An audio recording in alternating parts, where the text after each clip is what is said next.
గుంటూరు జిల్లాలో కాల్పులు కలకలం రేగింది. ఆలూరు రైల్వే గేట్ సమీపంలో గన్ ఫైర్ ఘటన ఉద్రిక్తతకు దారితీసింది. రైల్వే సిగ్నల్ దగ్గర అనుమానాస్పదంగా సంచరిస్తున్న కొందరు దుండగులను బీఆర్ఎస్ పీసీ పోలీసులు గుర్తించారు. కట్టర్లు పట్టుకుని రైల్వే ట్రాక్ వెంబడి తిరుగుతున్న వారికి ఆనుకునేందుకు ప్రయత్నించగా దుండగులు పోలీసులపై రాళ్లు రవ్వారు.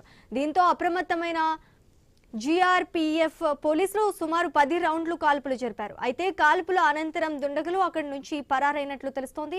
రైల్వే సిగ్నల్ వ్యవస్థను ట్రాపింగ్ చేసే ప్రయత్నం జరిగింది అధికారులు అనుమానిస్తున్నారు. ఘటనపై సమాచారం అందుకున్న పొన్నూరు పోలీసులు సంఘటనా స్థలానికి చేరుకుని దర్యాప్తు చేపట్టారు.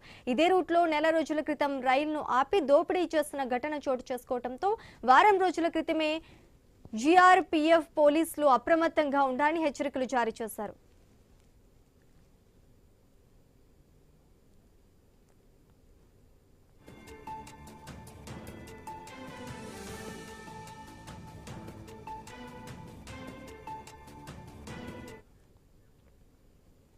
గుంటూరు జిల్లాలో కాల్పులు కలకలం రేగింది. ఆలూరు రైల్వే గేట్ సమీపంలో గన్ ఫైర్ ఘటన ఉద్రిక్తతకు దారితీసింది. రైల్వే సిగ్నల్ దగ్గర అనుమానాస్పదంగా సంచరిస్తున్న కొందరు దుండగులను జీఆర్పీఎఫ్ పోలీసులు గుర్తించారు. ఇక ఇదే అంశానికి సంబంధించి మరింత సమాచారం మా ప్రతినిధి నాగేశ్వరరావు అందిస్తారు. నాగేశ్వరరావు, చెప్పండి. బాపట్ల జిల్లా నిడుబ్రోలు రైల్వే స్టేషన్ సమీపంలో అర్ధరాత్రి హై అలర్ట్ పరిస్థితులు అయితే నెలకొన్నాయి. అయితే తెనాలి రైల్వే పోలీస్ స్టేషన్ పరిధిలోని 377వ మైల్ రాయి వద్ద పెట్రోలింగ్ నిర్వహిస్తున్న రైల్వే పోలీసులకు ఇద్దరు అనుమానితులు అయితే కనిపించినట్లుగా తెలుస్తుంది. అయితే రైల్వే హోమ్ సిగ్నల్ పాయింట్ వద్ద సిగ్నల్ ట్యాపరింగ్ కు పాల్పడుతున్నట్లుగా పోలీసులు గుర్తించినట్లుగా చెప్తున్నారు. అయితే వారిని ఆపేందుకు ప్రయత్నించగా అయితే ఆ పోలీసులు దగ్గరకు వెళ్ళగానే వాళ్ళ దగ్గరకు వెళ్ళగానే అనుమానితులు ఒక్కసారిగా రాళ్లు రోవినట్లుగా కూడా దానికి సంబంధించి సమాచారం అందుతుంది. దీంతో నరసరావుపేట రైల్వే పోలీస్ ఎస్ఐతో పాటు ఇద్దరు కానిస్టేబుల్ ఆత్మరక్షణకు సంబంధించి కాల్పులు జరిపారు. అయితే ఈ యొక్క సంఘటన ఏదైతే నిన్న దీనికి సంబంధించి రాత్రి ఈ యొక్క ఘటన చోటు చేసుకున్న పరిస్థితి అయితే ఉంది. అయితే ఈ యొక్క దీనికి సంబంధించి మొత్తంగా 10 రౌండ్లు ఫైరింగ్ జరిపినట్లుగా కూడా జిఆర్పీ ఇన్ఛార్జ్ చేస్తే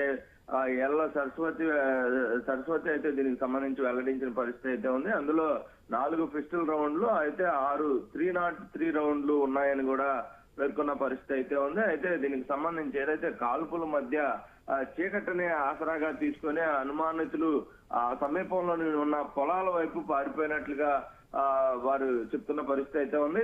దీనికి సంబంధించి ఏదైతే ఈ ఘటన అనంతరం ఆర్పీఎఫ్ బృందం స్థానిక పోలీసులకు సమాచారం అందించడం, అలాగే వారు పరారై ఉన్న నిందితుల కోసం గాలింపు చర్యలు అయితే ముమ్మరం చేసిన పరిస్థితి అయితే ఉంది. సంఘటనా స్థలంలోనే కొంచెం ఏదైతే వారి వెంబట ఆ అనుమానితులు ఎవరైతే ఉన్నారో వారి వెంబట వైర్ కట్టరు అలాగే టెస్టర్ ఒక జత గ్లౌజులు స్వాధీనం అయితే పోలీసులు చేసుకున్నారు. దీనికి సంబంధించి ఏదైతే తెనాలి రైల్వే పోలీస్ స్టేషన్ లో కేసు నమోదు చేసి దర్యాప్తు కొనసాగిస్తున్నారు. అయితే దీనికి సంబంధించి డిఎస్ఆర్పి అక్కేశ్వరరావు అయితే గుంటూరు ఎస్హెచ్ఓ అంజిబాబు సంఘటన స్థలాన్ని కూడా ఆయన పరిశీలించిన పరిస్థితి అయితే ఉంది. మొత్తంగా అసలు వారు ఎవరు ఏంటి, ఆ కట్టరు అలాగే ఆ టెస్టర్ గ్లౌజులు అసలు ఎందుకు తెచ్చారు అన్న కోణంలో కూడా డాగ్ స్క్వాడ్ ద్వారా కూడా మొత్తంగా విచారించే అవకాశం ఉన్నట్లుగా తెలుస్తుంది. ఇప్పటికే పోలీసులు మొత్తంగా కూడా బీఆర్పీఎస్ అధికారులు వీళ్ళందరూ కూడా ఆ ప్రాంతానికి వెళ్లి పరిశీలిస్తున్న పరిస్థితి అయితే ఉంది. పొలాల్లో ఎటువైపు వెళ్ళారు ఏంటి అనేది కూడా క్షుణ్ణంగా పరిశీలిస్తున్న పరిస్థితి అయితే ఉంది. Sreeja, right, thank you for the update Nageswararao.